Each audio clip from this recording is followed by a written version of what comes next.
neangan, sikat, ayo. Aduh, Pak. Capek, abdi nyerah ah.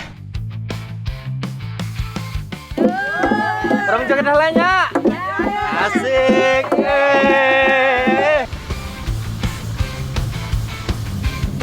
Tangkap yuk, tangkap. Toka. Aduh. Nah.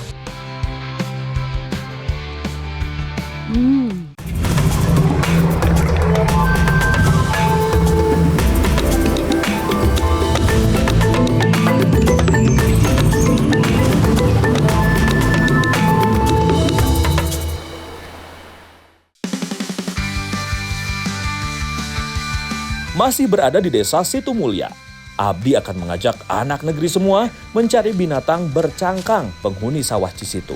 Penasaran kan? Makanya jangan kemana-mana, terus ikuti Abdi dan Neng Mirna ya. Nah, ini dia lokasi kami berburu. Yuk langsung saja beraksi barudak. Barudak. Wey! Ayo orang neangan, sikat, ayo.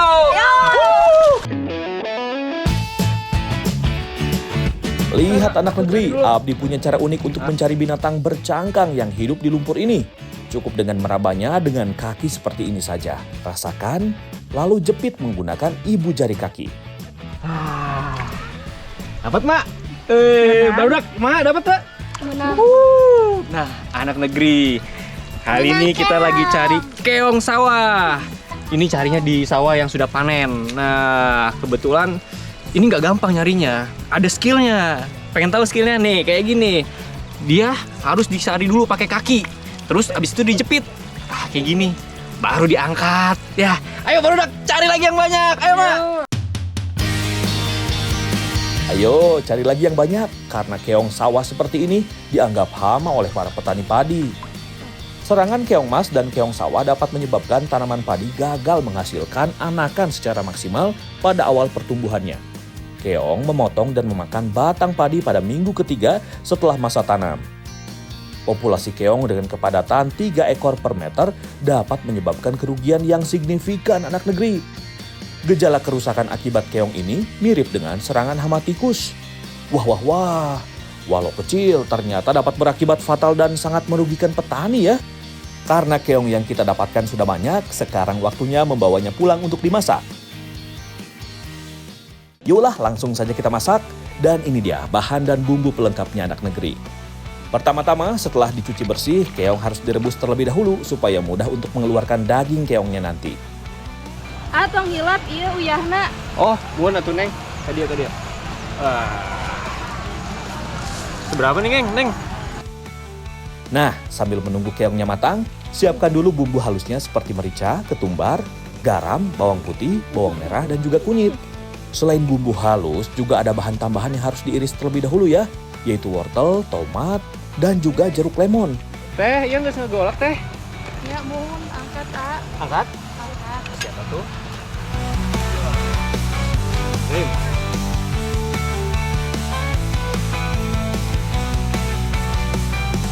Lihat anak negeri, keong siap untuk dipisahkan dari cangkangnya. Untuk mempermudah, kita gunakan tusuk sate seperti ini ya. Tinggal tusuk, lalu congkel. Daging keong sudah bersih. Sekarang waktunya mencampurkan semua bahan menjadi satu. Kemudian disusul masukkan juga bumbu halusnya yang sudah ditambah dengan serai tumbuk dan juga daun salam. Sip, tinggal tambah gula merah secukupnya, lalu aduk sampai tercampur rata. Nah, ini nih bagian yang paling Abdi suka anak negeri, menusuk satenya. Tapi hati-hati ya, jangan sampai tangan kita malah terluka kena tusukan satenya. Oh ya anak negeri, tahukah kalian kalau sate di Indonesia ini sudah ada sejak abad ke-15 loh? Menurut sejarah, masakan daging yang ditusuk dibawa oleh pedagang Arab yang datang ke Indonesia. Selain mengenalkan Islam, mereka juga mengenalkan daging yang dimasak dengan cara ditusuk ke masyarakat Jawa. Nah, hingga kini, sate mampu bertahan dengan berbagai macam bahan dan juga variasi cara membakar. Salah satunya ya sate keong ini, anak negeri. Ayo putar terus, biar gak gosong. A, terus asak angkat we-nya. Siap atuh, Teh. Ayo.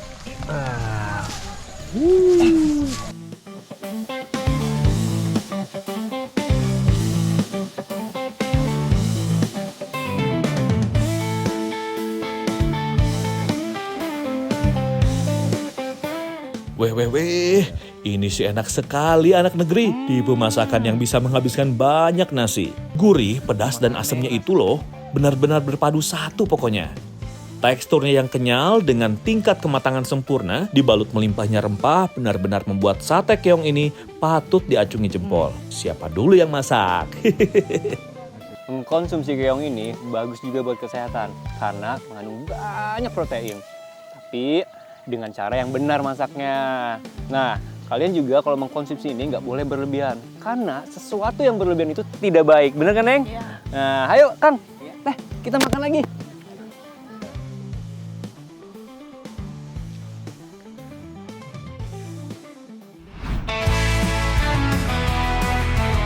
Sampurasun anak negeri dimanapun berada. Kumaha kabarnya? Semoga sehat semua ya. Biar tambah sehat, yuk ikut Abdi bermain dan bertualang di Desa Situmulya, Kecamatan Cibeber, Kabupaten Lebak, Banten. Oh ya, pepatah bilang tak kenal maka tak sayang. Nah, perkenalkan, nama Abdi Imam. Lihat-lihat, indah sekali ya Desa Situmulya ini anak negeri. Jadi gak sabar mengenalnya lebih jauh. Yuk, ikuti Abdi terus ya. Anak negeri, untuk mengawali petualangan kita kali ini, Abdi akan membantu Teh Mirna dan Bapak mencari umbut kawung yang nantinya akan diolah bersama ibu-ibu di desa untuk acara selamatan panen padi. Ngomong-ngomong, kok lumayan jauh juga ya? Kata Bapak sih lokasinya di hutan pinggir desa. Kakinya ke situ ya. Bisa. Tak hanya jauh, medan yang kami lalui ternyata juga tidak mudah anak negeri. Tapi gak apa-apa deh, demi Teh Mirna. Capek, ah. Anak negeri, karena pohon kawungnya sudah ketemu, jadi langsung saja kita tebang. Tenang, seperti kataku tadi, pohon yang kita pilih ini yang sudah tua dan juga yang sudah tidak produktif. Oh ya, pohon kawung ternyata adalah pohon aren anak negeri. Nah, umbut yang kita cari berada di pucuk pohon ini. Yuklah, semangat Pak! Aduh, Pak. Capek? Abdi nyerah ah. Udah. Capek. Gantian ya. Yok, sok. Aduh. Oh. Pak, punten, Pak. Karena pohon kawung ini cukup besar, jadi aku dan Bapak bergantian menebangnya. Oh ya, tak hanya besar, pohon kawung biasanya dapat tumbuh tinggi mencapai 25 meter. Hebatnya lagi, pohon ini tumbuh liar karena jasa musang yang memakan biji kawung anak negeri. Ya, Neng, siap. Meski tumbuh liar, seluruh bagian pohon kawung ini bisa dimanfaatkan loh. Seperti batang pohonnya dapat dijadikan tepung, buahnya menjadi kolang-kaling, dan yang paling sering tentu saja, pohon ini menghasilkan air nira yang menjadi bahan dasar pembuatan gula merah. Namun kali ini, aku, Teh Mirna, dan juga Bapak cukup akan mengambil umbutnya saja.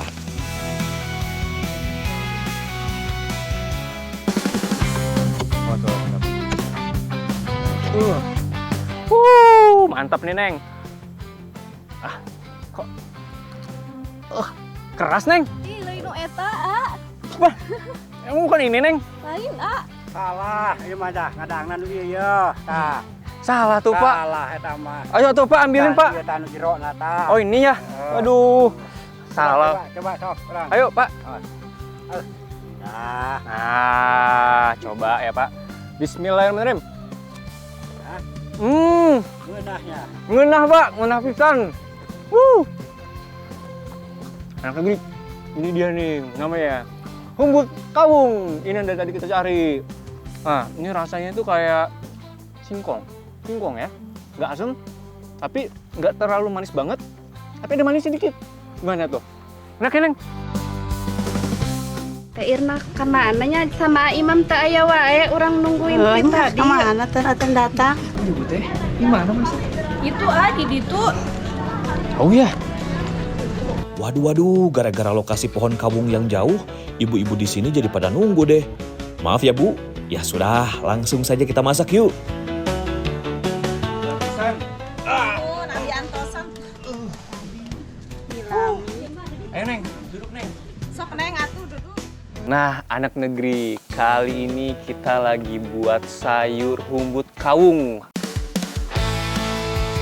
Inilah bumbu dan bahan pelengkap yang kita butuhkan untuk membuat sayur umbut kawungnya anak negeri. Meni komplit pisan ya. Umbut kawung tentu saja harus dibuang dulu kulit luarnya yang keras. Lalu jika sudah ketemu bagian dalam atau umbutnya tinggal dipotong kecil-kecil deh. Nah sementara Abdi potong umbutnya, soal bumbu dan bahan pelengkap mah Abdi serahkan ke ibu-ibu dan Neng Mirna saja.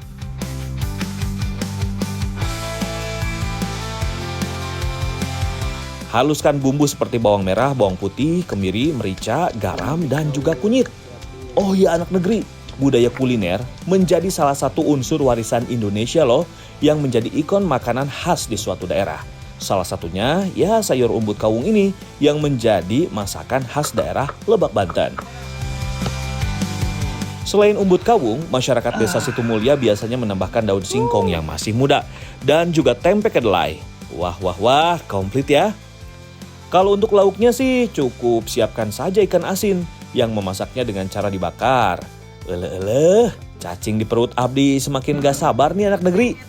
Untuk menghilangkan aroma tidak sedap pada bahan utama masakan, bumbu rempah yang melimpah bisa jadi solusi, seperti penggunaan serai dan juga jahe. Nah, geser ke Ibu Ipe yang bertugas memarut kelapa yang akan dijadikan santan.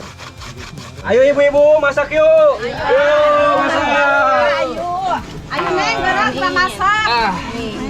Nyalain dulu apinya. Wah. Nyalakan api lalu tuang air ke dalam wajan raksasa ini untuk merebus umbutnya. Ayo Bu, udek lagi Bu. Oh ya anak negeri, merebus umbut kawung cukup memakan waktu yang tidak sebentar. Biasanya sih hingga 1 jam agar umbut benar-benar empuk saat dimakan. Sambil menunggu umbut kawungnya empuk, kita lihat Ibu dan Neng Mirna bakar ikan asinnya yuk. Ternyata lucu juga ya alat untuk membakarnya.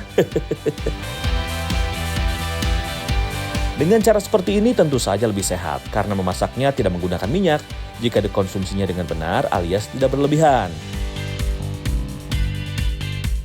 Nah, angkat umbut kawungnya yang sudah melewati proses perebusan. Lalu tumis bumbu halusnya hingga harum, kemudian tambahkan santan kelapa. Aduk-aduk supaya santan tidak pecah. Ayo nyanyi Bu. Cincang keling manuk cingkleng cindeten bulenang terus Bu. Santan sudah panas. Selanjutnya tinggal masukkan deh daun singkong muda, tempe, dan tentu saja umbut kawung yang sudah direbus tadi. Ibu, tos asap tuh. Berangkat. Ayo atuh diangkat. Di sini. Ayo.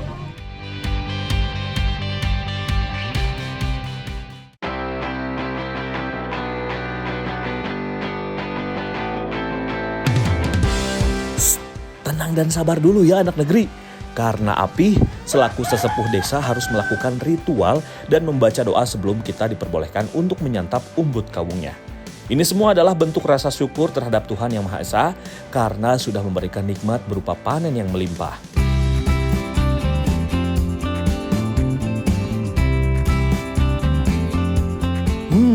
Ini sih mantap sekali anak negeri. Kuah santannya gurih sekali, ditambah dengan daun singkong, tempe, dan juga ikan asin. Berpadu dengan sempurna, pokoknya mah saling melengkapi. Selain pedas gurih, umbut yang sudah melalui proses perebusan benar-benar empuk. Pantesan aja Abah menikmati sekali umbutnya.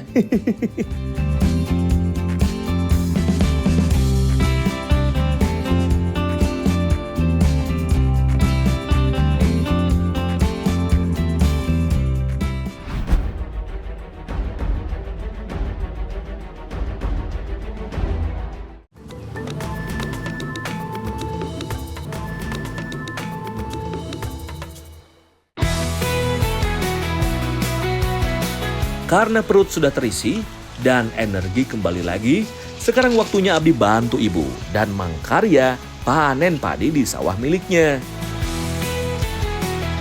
Lihat-lihat, padi di sawah seluas ini sudah siap panen semua loh. Anak negeri, hari ini saya dan warga di sini, tepatnya di Desa Situmulya, Lebak, Banten, sedang panen padi di sini. Dan uniknya, warga di sini itu masih menggunakan alat tradisional, yaitu namanya apa, Bu? Etem. Ayo Bu, lanjutin. Cari yang banyak.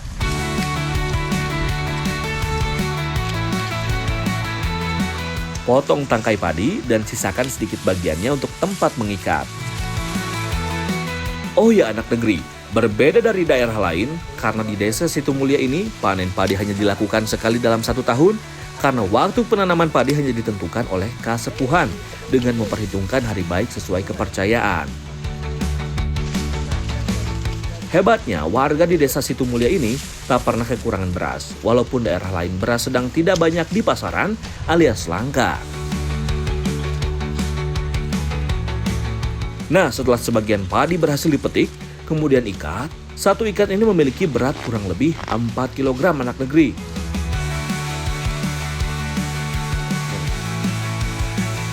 Bu, abdi mau iya helanya. Mangga.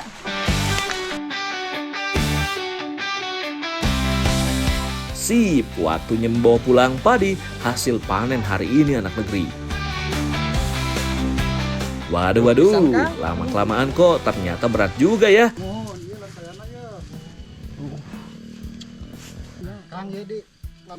Elu Neng Vina, bukannya yang dikhawatirin, malah padinya. Ya Tapi dibuka nggak apa-apa lah, demi Neng Vina, jatuh bangun juga lakuin. Siap, itu.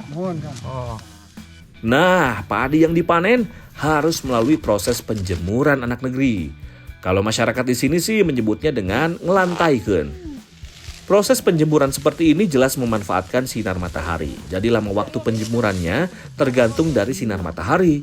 Kalau mendung seperti ini atau musim hujan, ya bisa jadi berhari-hari menjemurnya.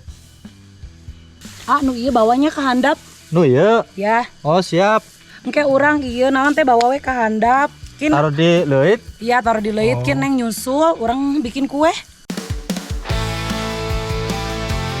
Siap Neng Vina. Tenang anak negeri, kali ini mengangkut padinya tidak dipikul kok, melainkan menggunakan motor gunung ini. Ayo terabas Mangkarya, berangkat!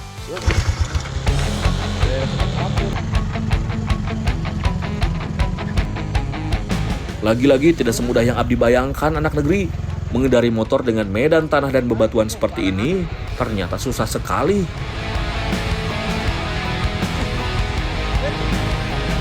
Tapi beratnya medan terbayar kok dengan pemandangan indah yang dimiliki oleh desa Situmulia ini.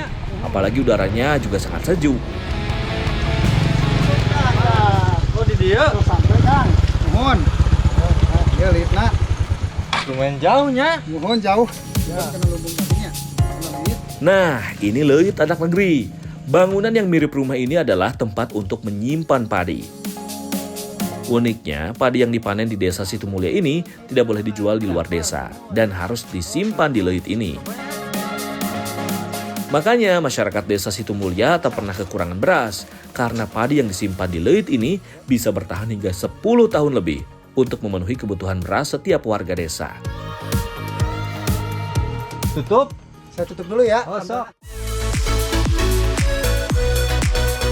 Anak negeri, padi kering yang Abdi bawa tadi tidak semua dimasukkan ke leuit karena Neng Vina juga pesan untuk membawanya ke tempat penumbukan. Oh, iya panen aja. Di mana kan? Bawa we ka dieu. Simpen we di dieu. Di dia. Iya. Duha kubi ieu gas gempasan numpukna. Mana? Ieu. Oh, iya. Makan itu we nu ageng. Esok. Bu, bari di jogedan mengenah ya, Bu. Orang joget halanya. Asik. Curangnya nih, Bu. Ini dia anak negeri, proses penumbukan padi yang sudah kering ditumbuk agar terpisah dengan batangnya. Nah, agar terjadi irama yang beraturan, lisung biasanya ditumbuk dengan 6 orang atau lebih. Padi memang istimewa. Tanaman pangan yang diyakini sebagai perwujudan Sang Dewi Sri ini diperlakukan khusus di desa Situmulia ini. Padi adalah hasil bumi yang sangat dihargai di desa ini. Makanya, hingga tidak boleh diperjualbelikan karena hal itu berkaitan erat dengan kehidupan masyarakatnya, yaitu menjual padi sama saja menjual nyawa. Oh ya, proses penumbukan dilakukan sebanyak 2 tahap. Setelah padi terpisah dari batangnya, masih harus dipindahkan ke lesung yang bulat untuk ditumbuk lagi agar kulit ari berasnya dapat terpisah.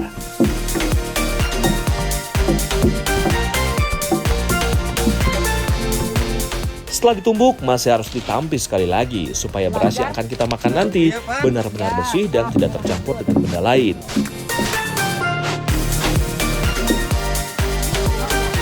Bun, tos beres ya berasna. Ayo orang ngedapur kue.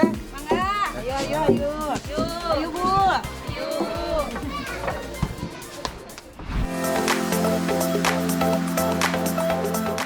Nah, anak negeri, hari ini kita akan membuat salah satu kue khas dari Banten.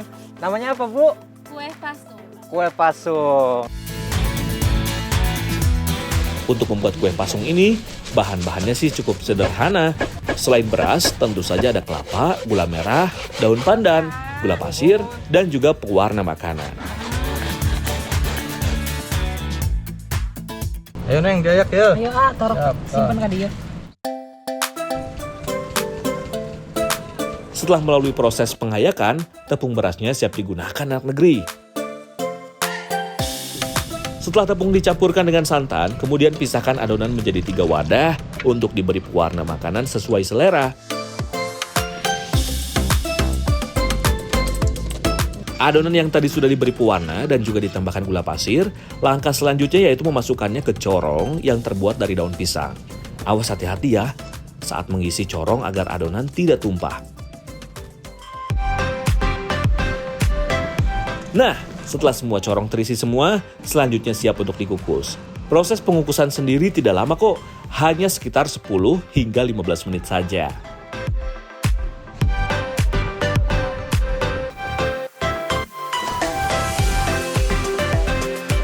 Dan inilah jadinya.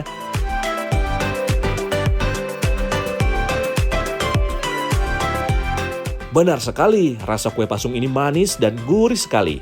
Pas sekali dijadikan hidangan penutup setelah makan yang pedas dan berminyak. Tidak sia-sia memang, setelah lelah mulai dari panen padi hingga mengangkutnya, sekarang saatnya untuk memanjakan mulut dengan yang manis-manis. Kumaha Neng rasana? Rasanya enak banget. Ada manis-manisnya, gurih. Nah, biasanya kue pasung ini teh untuk bekal para warga ke sawah karena mengandung banyak karbohidrat. Ayo Neng, sok gerak. Ayo deh makan deh. Cang. Enak. Kak, itu ada daun tuh. Ada daun hamerang. Atuh jeung naon eta? Ih, itu bisa dibikin cemilan enak pokoknya. Oh, bisa dimasak? Bisa. Oh. Enak nanti dicampur sama ini. Ayo kita ambil. Ayo. Nah, ini dia anak negeri. Namanya daun hamerang. Sekilas mirip dengan daun jati ya. Tumbuhan perdu yang biasa tumbuh di lereng-lereng pegunungan ini dapat tumbuh tinggi hingga 15 meter. Kalau di daerah kalian, namanya daun apa ya? Udah yuk, ayo balik. Urang ieu geura masak. Ayo, gerak. Makin hujan-hujan kieu. Iya. Hati-hati. Oh, Pak. Ibu. Bu. Oh, lama. Iya. Tadi habis ngambil daun. Kalau daun hamerang. Kurang ngajieunkeun ieu wae daun hamerang dijieun carucub. Ya. Ayo, Bu. Tuang semua air nira ke dalam wajan yang super gede ini, lalu aduk secara perlahan. Diaduk, Bah, terus, Bah. Oh ya anak negeri, di sini pembuatan gula merahnya masih sangat tradisional. Gula dimasak menggunakan tungku yang memiliki kedalaman hingga 1 meter, supaya dapat menghasilkan api yang bagus sehingga air aren yang dimasak jadi cepat matang. Nah, jika sudah mendidih, tinggal dicelupkan satu persatu daun hamerang yang sudah dibersihkan. Ya, carucup ini benar-benar olahan jadul anak negeri. Kata Bapak, carucup sudah ada sejak beliau masih kecil. Dulu bagi anak yang tidak bisa membeli permen, maka para orang tua akan membuatnya dari daun singkong ataupun daun hamerang. Karena gula yang menyelimuti daun hamerang ini akan cepat mengeras persis seperti permen. Oh, wangi Bu ya. Carucupnya sudah jadi, tapi proses mematangkan air nira menjadi gula membutuhkan waktu 6 hingga 7 jam. Lama sekali bukan? Pak, iya gulana lami pisan Muhun. Urang nungguan ka ditu nya. Mangga. Ayo. Ieu lah, lapor Sok.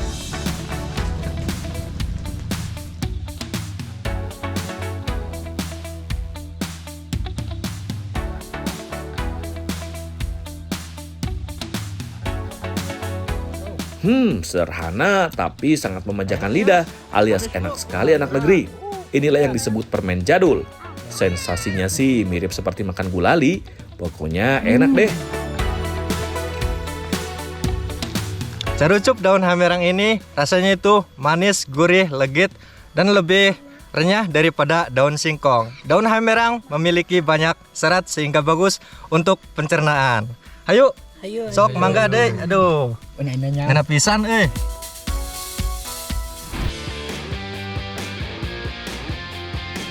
Masih berada di Desa Situmulia, Kecamatan Cibeber, Lebak, Banten. Abdi akan mengajak anak negeri semua memetik buah manggis. Itu hijinya. Yuk ikuti Abdi terus ya. Wah, surpisan ieu mah buahna teh. Tah, neng, galalet teh tah. Di luhur mereka lebet gitu bah buahna bah. Ayo Pak, geura Pak. Ayo biasa manjat kan ya. Biasa. Ayo manjat jeung si Abah. Soal naik-menaiki mah, Abdi jagonya, Neng. Jadi tenang saja, Abdi petikan buah manggisnya yang banyak. Si Neng tinggal menunggu manis saja di bawah pohon. Neng, yuk tangkap. Tok A. Oh ya anak negeri, pohon manggis ini termasuk pohon yang unik loh. Karena faktanya, pohon yang mampu tumbuh tinggi hingga 82 kaki ini adalah salah satu pohon yang selalu hijau meski musim kemarau sekalipun. Selain itu, fakta menarik lainnya adalah buah manggis memiliki pertahanan alami terhadap parasit seperti lateks kuning pada kulit buahnya ini yang dikeluarkannya selama pertumbuhan untuk melindungi diri dan membunuh hama. Ayo Pak, neangan deui. Neng, seur pisan buahna. Wah, pisan. Mau bapaan? Ieu bah cobian heula bah. Sok tah. Di kanggo Abah. Nih, di kanggo AA. Hatur nuhun Neng. Iya. Ieu bah cobian. Ayo, sok. Sayanya bahnya.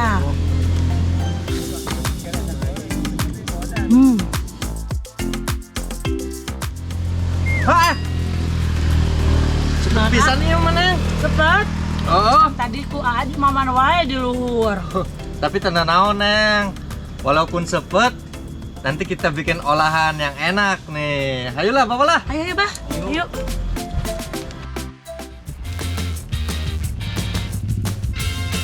Langkah pertama tentu saja mengupas buah manggisnya terlebih dahulu.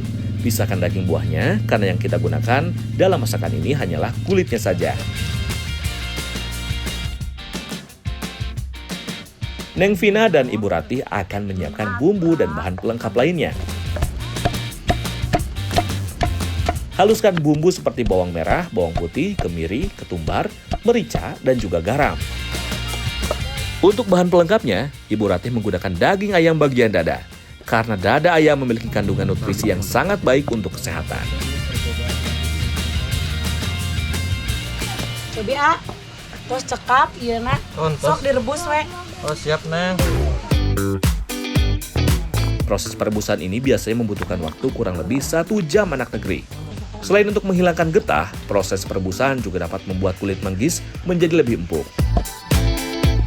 Oh ya anak negeri, selain bumbu halus, tentu saja juga ada bumbu irisnya, seperti iris tomat, cabai keriting hijau, cabai gendot, dan juga lengkuas.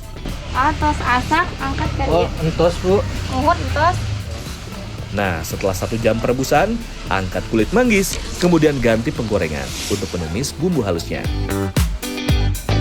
Iya Bu. Mana? Terus beres. Terus. Ieu na tumis we langsung Oh bumbunya. iya ditumis. Iya ditumis.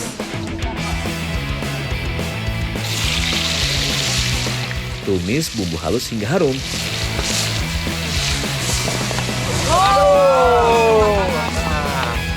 Kemudian masukkan bumbu irisnya. Pokoknya mah tuang semua. Tunggu sampai layu, kemudian masukkan daging ayam, disusul tentu saja kulit buah manggis ya anak negeri. Seng oseng sampai matang.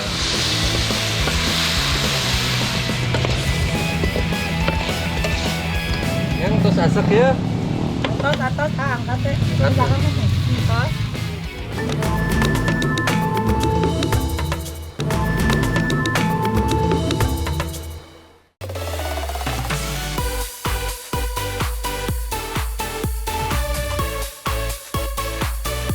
Nah, iya ngaranna tumis kulit mangu ala Cisitu.